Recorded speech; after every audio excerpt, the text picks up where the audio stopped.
What?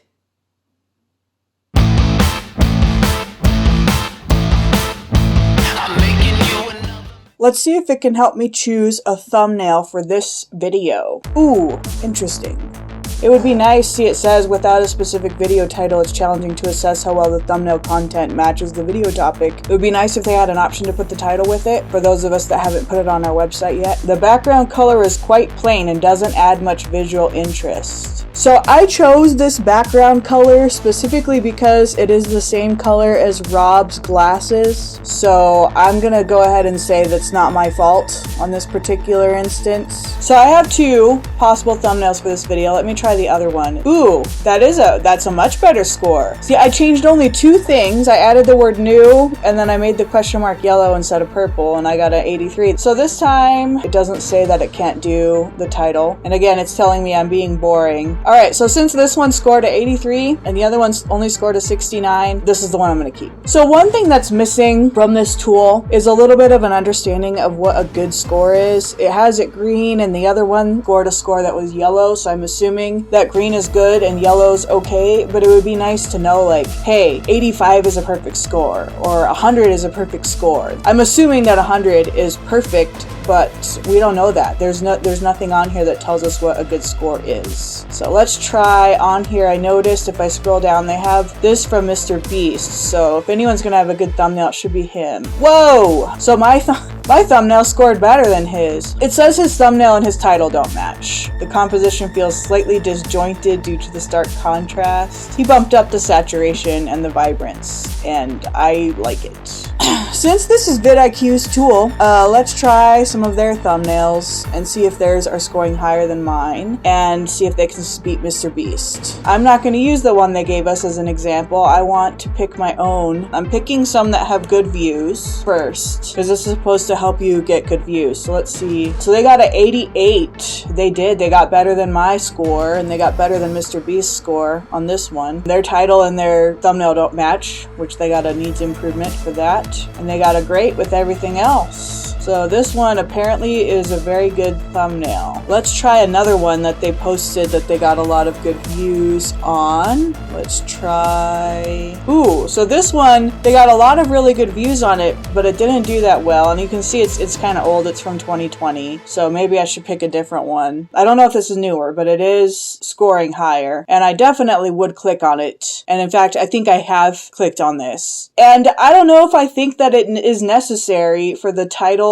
and the thumbnail to match. So if people are going to get a needs improvement or a decent on this, I think you're doing good in my opinion, but that's just me. Let's look at some from their channel that are older. In fact, this video is from back when Rob had hair, so let's look at it. So they got, obviously this would be a bad score, 26, but this is from 7 years ago, so maybe this was a different way of doing thumbnails back then. Do people even still play Pokemon Go? I don't see people wandering my street like zombies looking at their phones anymore. Let's look at one that is newer but got lower views and see if they scored lower on the thumbnail or not. I'm curious. Okay, so they got an 80. It's supposed to be a good score, but it had lower views. So I guess this just goes to show you that the thumbnail and the title aren't everything. So I don't know about this whole thing, the unique concept. Does every thumbnail need to be unique, or can you just copy what always works? Since I am in the process of learning what kind of thumbnails to use for my channel, I'll run some thumbnails from other math and computer science channels through this thing and see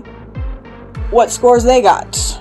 These are bigger channels. Most of them are even bigger than VidIQ. So let's see what they got on their thumbnails. So this one from Free Code Camp got an 84, and I know that I would click this because I did click this. They got a great for topic match because you can see that they have basically copied what the thumbnail says to the title. I guess in this particular case with tutorials, I don't find that annoying, but if it's like a Mr. Beast video, that would be super annoying. Okay, let's look at another one of Free Code Camp's thumbnails. All right, so they got a 70, which is still pretty good. It's in the green. And again, you can see they got great on the topic match because they matched the title and the text in the thumbnail exactly. So if you're wanting to get a max score for that, this is how you do it. I don't know if it's something that I would do on something that's not for a math and computer science tutorial type video. Now I'm curious about is one of Grant Sanderson's videos. Let's look at his. He runs the 3 blue 1 brown. I want to know because his channel is growing faster than channels that are much bigger than his. So let's see what his thumbnails look like.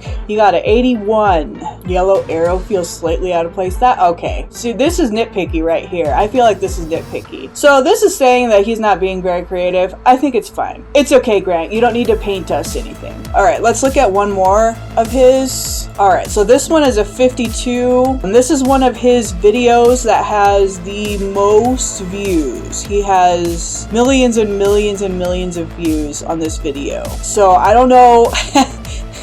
I definitely think I would click on this, but then I am a data scientist. So I don't know. This to me seems a little bit unfair. So this algorithm that VidIQ's using, I would bet $50 that this is a neural network. And it's pretty funny that it knows what it looks like. Like, hey, this is a thumbnail about me. It lacks bright colors or graphics. I don't know. I think this yellow is pretty bright. The depiction of a neural network is a common representation for this topic. Yeah, well, 14 million people clicked on it, so. Okay, so here's my quick, finishing hot take about this tool. I think it's pretty cool. There obviously are a few things that it could use, but I think it's really useful, and I'm definitely going to be using it in the future. If you're watching this, you're probably a YouTube creator, so I'm curious, what are your thoughts about this tool? Have you tried it out? Were you able to beat Mr. Beast's score? Comment below.